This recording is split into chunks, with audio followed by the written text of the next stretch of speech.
Bonjour et bienvenue sur WP Formation. Dans la vidéo précédente, vous avez vu comment créer et organiser du contenu sur WordPress. Nous allons donc voir dans cette vidéo comment ajouter des médias dans un site WordPress et comment utiliser l'éditeur Gutenberg qui ajoute des fonctionnalités aux articles et aux pages et qui permet de faire de belles mises en page. Je vais maintenant me rendre dans mon site web et vous pouvez remarquer que les pages et les articles ne sont plus tout à fait comme dans la vidéo précédente car je les ai mis en page. Par exemple ici pour la page d'accueil, j'ai mis un titre, un lien et une petite vidéo. J'ai fait la même chose pour la page à propos de nous et pour les articles. Cependant, je n'ai pas encore mis en page la page formation car nous allons le faire ensemble dans la suite de cette vidéo. Mais pour l'instant, avant de voir comment faire une belle mise en page, eh bien, on va voir les quelques fonctionnalités intéressantes dont je vous ai parlé et qui se trouvent dans l'éditeur Gutenberg. Ces fonctionnalités, vous allez pouvoir les utiliser pour modifier certains aspects de vos articles et de vos pages. Je vais donc me rendre dans l'administration et pour accéder à l'éditeur Gutenberg, je vais aller dans Page et je vais modifier la page formation. Ces fonctionnalités, vous allez les retrouver ici dans cette colonne latérale. Cette colonne latérale est composée de deux parties, la partie page et la partie bloc. Les fonctionnalités dont je vous parle sont ici dans la partie page. Et dans la partie bloc, si je vais dedans, on me dit qu'aucun bloc n'est sélectionné. Les blocs, c'est en fait, ici, ça, c'est un bloc de texte. Donc si je clique dessus, il me dit que c'est un bloc paragraphe et que je peux modifier par exemple la typographie et les couleurs grâce à cette partie de la colonne latérale. Pour l'instant, nous allons donc parler ici uniquement de cette partie page. Pour les articles, ils contiennent également cette colonne, cependant à la place que cela soit marqué page, cela va être marqué article. Et ils vont également ici avoir d'autres fonctionnalités et des fonctionnalités en moins par rapport aux pages. On va maintenant voir une à une toutes les fonctionnalités qu'on trouve ici. Donc tout d'abord, ici, il y a la visibilité. Donc pour l'instant, la visibilité est en mode public, c'est-à-dire que la page est visible par tout le monde. Vous pouvez également mettre une page en mode privé, c'est-à-dire que la page va être uniquement visible pour les administrateurs et les éditeurs. Donc ça, ce sont des gens qui ont un compte qui permet d'avoir accès à l'administration. On verra ces types de comptes dans une prochaine vidéo. Mais ici, tout simplement, donc les gens qui ont un compte qui a accès à l'administration et qui sont soit administrateurs, soit éditeurs, vont pouvoir voir cette page. Tous les autres n'y auront pas accès. Donc si je retourne dans mon site, je rafraîchis la page, je vois qu'elle est en mode privé et je vois également que le lien a disparu. Car les gens qui ne sont pas connectés à l'administration ne pourront pas voir cette page. Et les administrateurs et éditeurs, pour avoir accès à cette page, vont devoir passer par l'administration, étant donné que le lien ici a disparu. Vous avez ici également la visibilité protégée par un mot de passe. Si je choisis ça, il me demande de mettre un mot de passe. Je vais mettre le mot de passe ici 1, 2, 3. Je mets à jour. Je retourne ici dans mon site. Et quand je rafraîchis, je vois que ma page a réapparu.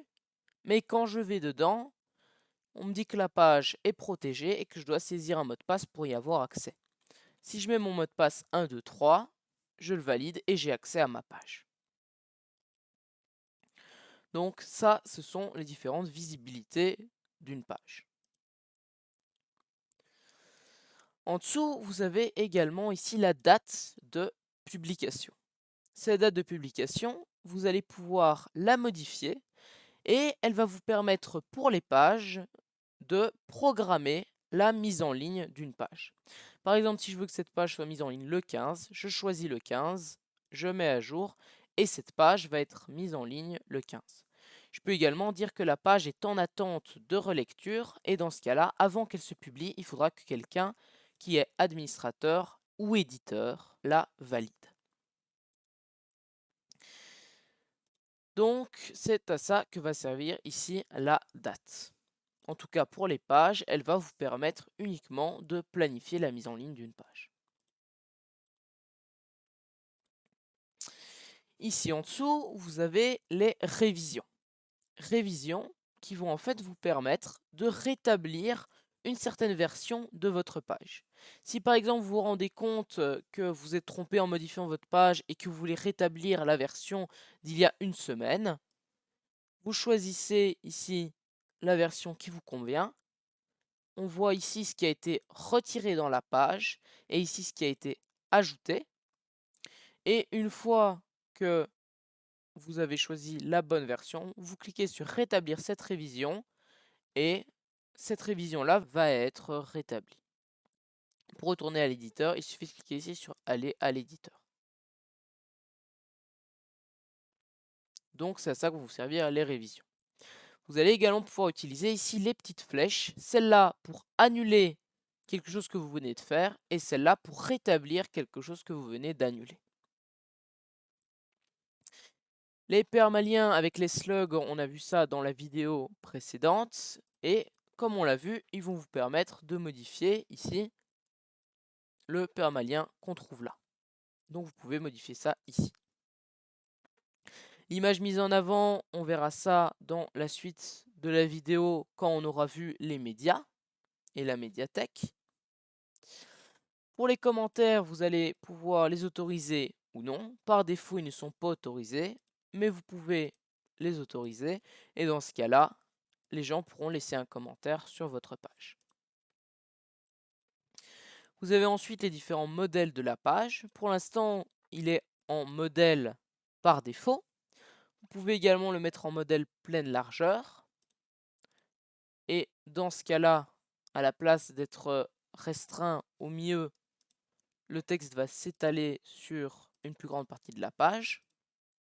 Et vous avez également le modèle avec bannière. Dans ce cas-là, vous avez ici une grande bannière qui apparaît.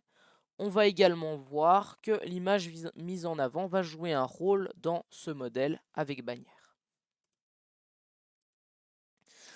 Vous allez également remarquer quand on changera de thème, quand on verra les thèmes. Donc les thèmes, c'est ce qui permet de modifier l'apparence générale d'un site web, que les modèles vont varier en fonction des thèmes et il y aura également un rendu différent en fonction des thèmes avec un même modèle. Pour finir, ici vous avez la page parente qui va vous permettre de définir une page qui sera donc la page parente de la page formation. Par exemple, si je choisis ici la page à propos de nous, je mets à jour, je rafraîchis et je vois ici que mon lien vers la page formation a disparu et je dois survoler la page à propos de nous pour avoir accès à la page formation. Ici, on voit également qu'il y a l'ordre, donc avec des nombres que vous pouvez changer.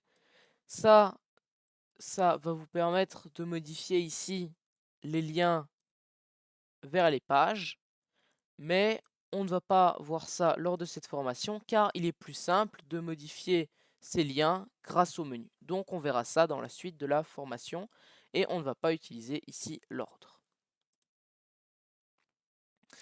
Donc ça, c'est pour les fonctionnalités qu'on trouve ici dans l'éditeur Gutenberg pour les pages. On va maintenant voir les fonctionnalités qu'on trouve pour les articles. Pour cela, je vais cliquer ici sur modifier pour l'article nouvelle formation pour arriver dans l'éditeur Gutenberg. Et on voit qu'il y a ici de nouveau la même colonne avec ici à la place à la place de page article. Et là, de nouveau, la partie bloc. Et on va voir les fonctionnalités qui se trouvent dans article. Ces fonctionnalités vont être similaires pour certaines et on va voir qu'il y aura aussi des fonctionnalités différentes par rapport aux pages. Donc ici, il y a la visibilité de l'article, ça c'est similaire aux pages. Il y a la visibilité publique, privée ou protégée par un mot de passe.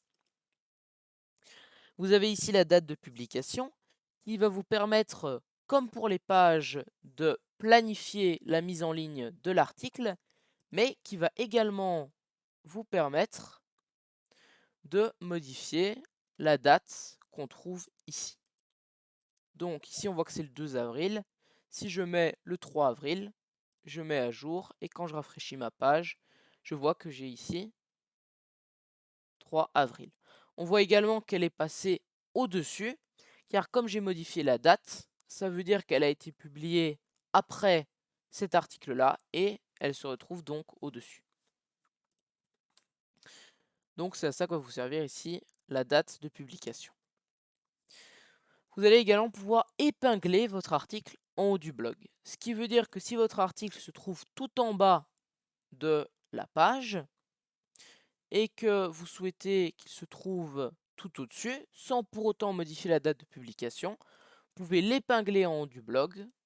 Dans ce cas-là, il va se retrouver tout au-dessus en tant qu'article épinglé. Donc voilà. Ici, vous avez de nouveau les révisions qui vont vous permettre de rétablir une certaine version de votre article, de la même manière que pour les pages. Et vous avez également ici les deux petites flèches pour annuler quelque chose que vous venez de faire et rétablir quelque chose que vous venez d'annuler. Vous avez ici de nouveau le slug. Vous allez pouvoir, comme on l'a vu dans la vidéo précédente, à partir d'ici, modifier les catégories, comme les étiquettes. Donc en ajouter, en enlever. L'image mise en avant, comme pour les pages, on verra ça plus tard dans la vidéo. Ici, l'extrait, il ne va pas vous être très utile, je ne vais donc pas en parler lors de cette formation. Pour les commentaires, vous allez pouvoir autoriser ou non les commentaires. Par défaut, ils sont autorisés. Et vous allez pouvoir autoriser ou non les pings et rétroliens. Donc ça, ce sont deux notions compliquées qui ne vont pas vous être très utiles. Je ne vais donc pas en parler lors de cette formation et je vous conseille ici de ne pas autoriser ces pings et rétroliens.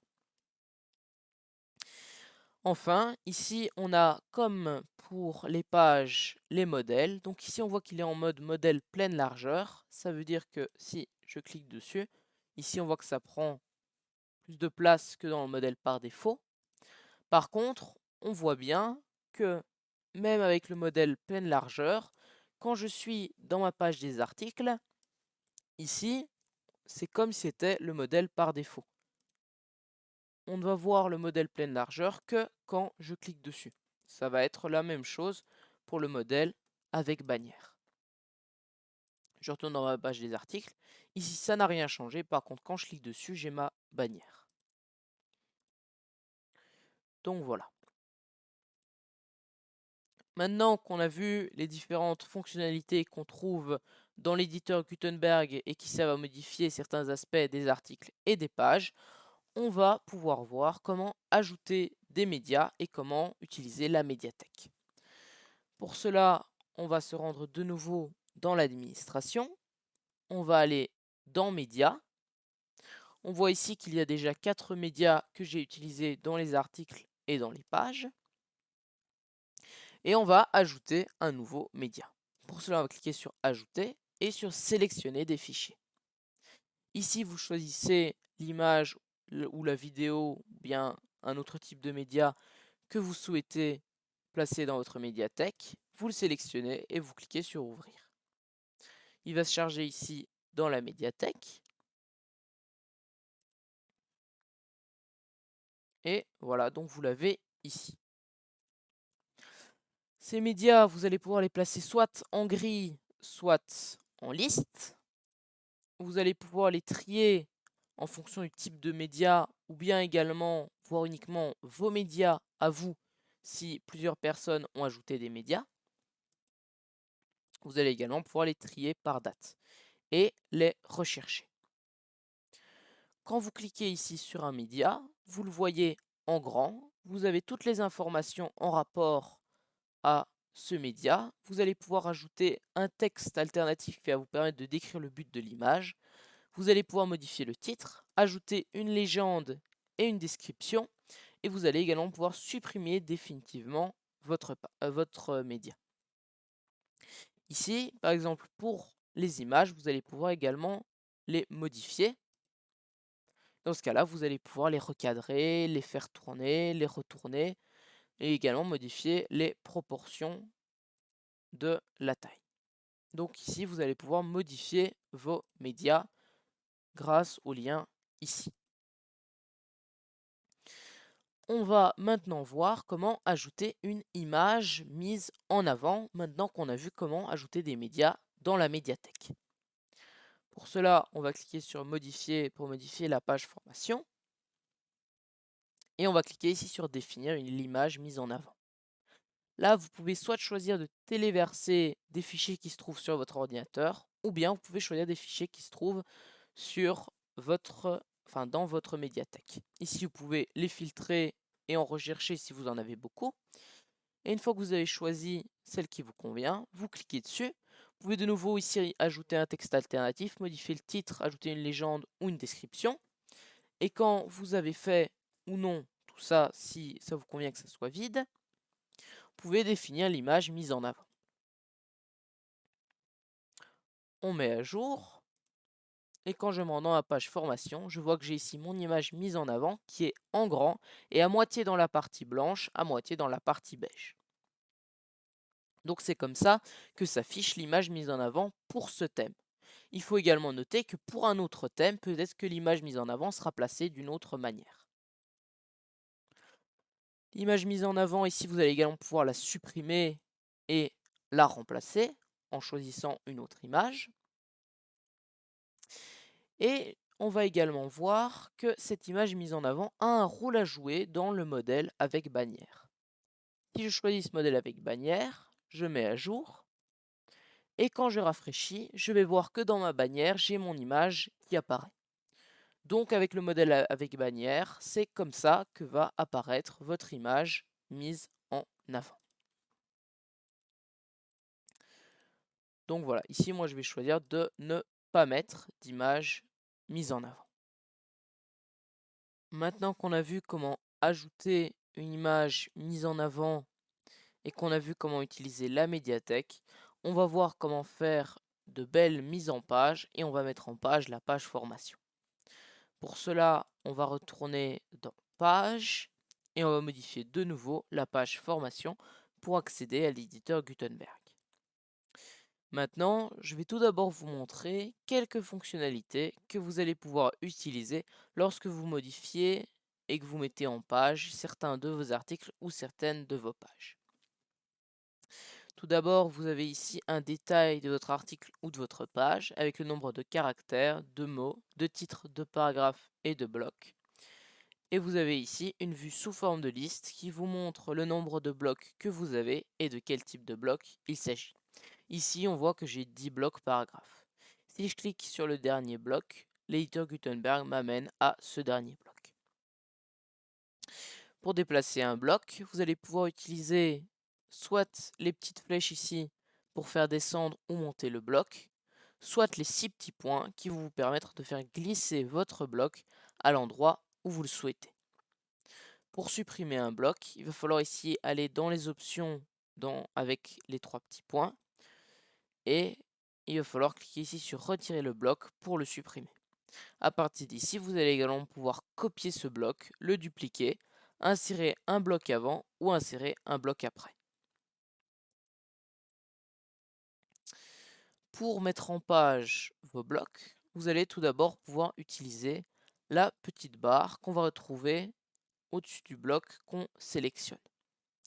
Ici, par exemple, pour mon bloc paragraphe, je vais pouvoir modifier l'alignement du texte, mettre le texte en gras, en italique, ajouter un lien, barrer le texte, changer la couleur et encore d'autres choses.